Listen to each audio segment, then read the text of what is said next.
Pilpres kali ini lebih hiruk pikuk. Pilpres kali ini diikuti dengan beberapa hal yang sangat spesifik yang berbeda dengan Pilpres 2014 dan Pilpres 2019. Ada pelanggaran etik yang dilakukan di Mahkamah Konstitusi, dilakukan di KPU, dan banyak lagi yang menyebabkan hiruk pikuk itu. Nah, yang terutama mendapat perhatian yang sangat luas dan kemudian didalilkan oleh pemohon itu cawe-cawenya kepala negara. Nah, cawe-cawenya kepala negara ini, Mahkamah sebetulnya juga kita memanggil kepala negara, Presiden Republik Indonesia. Kelihatannya kan kurang elok. Karena Presiden sekaligus kepala negara dan kepala pemerintahan. Kalau hanya sekedar kepala pemerintahan akan kita hadirkan di persidangan ini. Tapi karena Presiden sebagai kepala negara, simbol negara yang harus kita junjung tinggi oleh semua stakeholder, maka kita memanggil para pembantunya. Dan pembantunya ini yang berkaitan dengan dalil pemohon. Kenapa kita panggil? Mohon izin para hakim yang mulia, saya mendahului. Saya mencoba untuk meletakkan dulu pada kerangka garis besarnya kenapa kita memanggil untuk didengar keterangannya dua Menko dan dua Menteri. Jadi begini, ada dalil dari pemohon. Kedua pemohon itu yang menyebabkan Mahkamah memerlukan penjelasan dari Bapak Menko dan Ibu Menteri Keuangan. Begini juga, untuk pendidikan, karena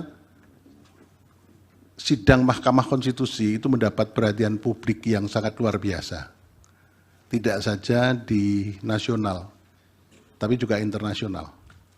Saya pada waktu terakhir ditugaskan Mahkamah Konstitusi ke Venice, itu ada pertemuan Biro MK sedunia. Saya hadir di sana. Para ketua asosiasi MK yang hadir di situ dari seluruh dunia, benua-benua itu mewakili benua-benua, menanyakan kepada saya mengenai Pilpres dan Pileg di Indonesia. Jadi ini mendapat perhatian yang sangat luas, sehingga ada pendidikan sosial, ada pendidikan politik yang harus kita lakukan dalam persidangan ini. Oleh karena itu, perlu saya sampaikan ada payung yang harus saya sampaikan atau kerangka yang harus kita sampaikan dulu. Kehadiran Bapak Menko dan Ibu Menteri ini, kenapa tidak disumpah? Mungkin ada pertanyaan itu. Beliau itu tidak disumpah karena sumpah jabatan yang dilakukan di istana pada waktu dilantik menjadi menteri melekat sampai pada waktu memberikan keterangan di persidangan ini. Jadi Bapak Menko dan Ibu Menteri itu memberikan keterangan di sini di bawah sumpah di pengadilan. Kemudian yang kedua begini, saya kebetulan hakim konstitusi di antara kita bersembilan, itu yang terlibat mengadili Pilpres dan Pileg 3 kali. Jadi saya mempunyai pemahaman yang agak komprehensif, mendalam. Pilpres kali ini lebih hiruk pikuk. Pilpres kali ini diikuti dengan beberapa hal yang sangat spesifik yang berbeda dengan Pilpres 2014 dan Pilpres 2019. Ada pelanggaran etik yang dilakukan di Mahkamah Konstitusi, dilakukan di KPU, dan banyak lagi yang menyebabkan hiruk pikuk itu. Nah, yang terutama mendapat perhatian yang sangat luas dan kemudian didalilkan oleh pemohon itu cawe-cawenya kepala negara. Nah, cawe-cawenya kepala negara ini, Mahkamah sebetulnya juga kita memanggil kepala negara, Presiden Republik Indonesia. Kelihatannya kan kurang elok. Karena Presiden sekaligus kepala negara dan kepala pemerintahan. Kalau hanya sekedar kepala pemerintahan akan kita hadirkan di persidangan ini. Tapi karena Presiden sebagai kepala negara, simbol negara yang harus kita junjung tinggi oleh semua stakeholder, maka kita memanggil para pembantunya. Dan pembantunya ini yang berkaitan dengan dalil pemohon. Kenapa kita panggil? Itu karena begini. Dalil pemohon mengatakan keberpihakan lembaga kepresidenan dan dukungan Presiden Joko Widodo dalam Pilpres. Nah, itu kemudian memunculkan beberapa hal. Satu, cawe-cawe yang sudah saya sebutkan tadi, kemudian keterlibatan ASN, TNI, Polri yang tidak netral, ada sangkaan, dugaan PJ Gubernur, Bupati, Wali Kota yang PJ itu juga ikut bermain di situ. Ini sangkaan atau dugaan yang perlu dibuktikan di persidangan ini. Kemudian ada peran serta lurah kepala desa juga yang ikut cawe-cawe, ikut menggalang massa, dan kemudian bansos yang dianggap mempunyai korelasi dengan elektoral. Tapi ternyata dari berbagai diskusi, bansos itu elektoral lebih berkaitan, dalam persidangan ini muncul, lebih berkaitan dengan elektoral pada pileg legislatif. Nah, ini mungkin Pak Erlangga nanti bisa Jadi yang partai yang naik pesat suaranya adalah Golkar. Nah, ini yang mungkin nanti bisa direspon, ya. Dari situ kita begini. Yang pertama perlu saya sampaikan, kita itu untuk menjadi pelajaran kita bersama, saya tidak menggurui Bapak Menko, Ibu Menteri Keuangan, dan semua pihak, saya tidak punya pretensi menggurui. Saya akan mengatakan begini, teori yang saya kembangkan, negara Indonesia itu adalah negara yang religious welfare state. Sementara orang Indonesia baru mengatakan Indonesia negara welfare state. Tapi kalau saya mengatakan Indonesia adalah negara religious welfare state. Artinya kesejahteraan tidak hanya yang lahir maupun yang lahir, tapi mau batin juga. Tapi sementara dalam teori yang berkembang hanya disebut welfare state. Tapi kalau saya mengatakan karena ideologi Pancasila, sila pertama, maka Indonesia adalah negara religious welfare state.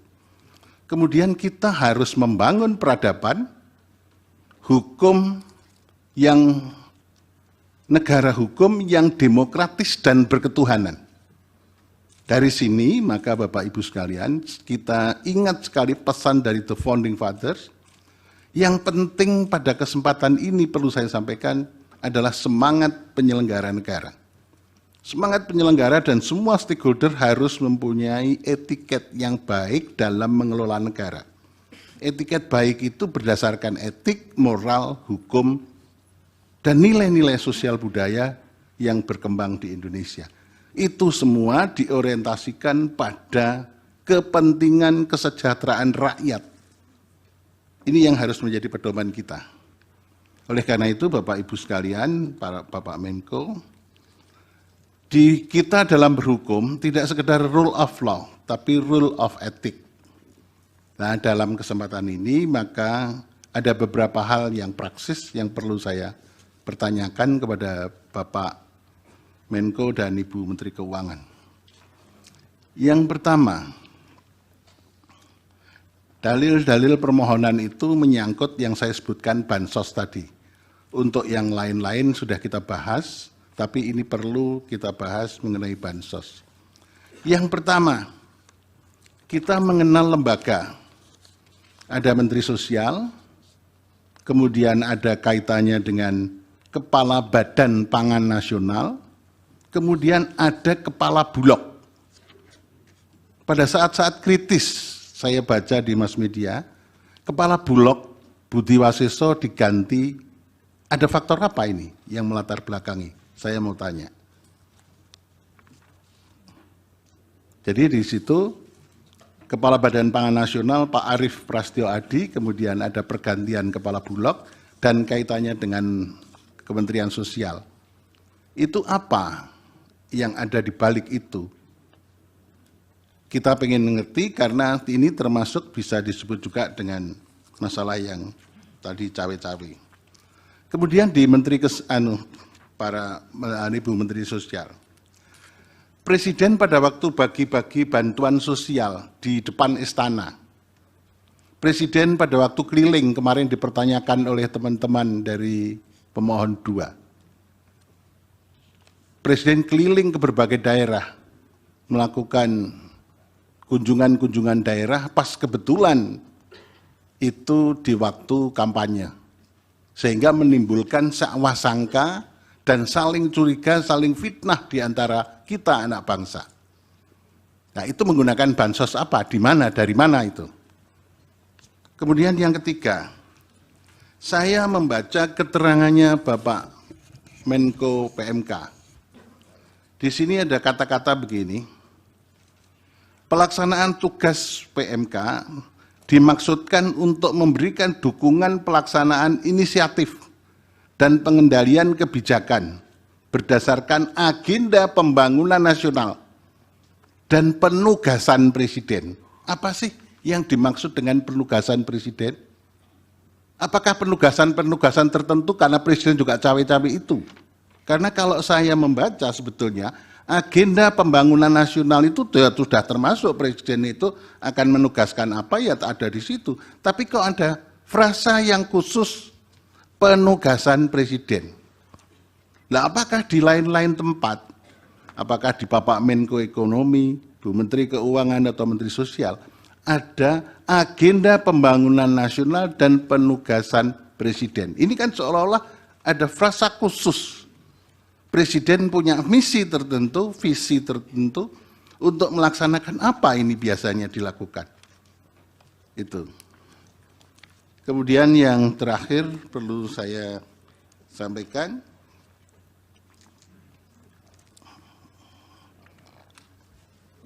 iya, ini catatan saya belum ketemu, nanti saya mungkin bisa sampaikan.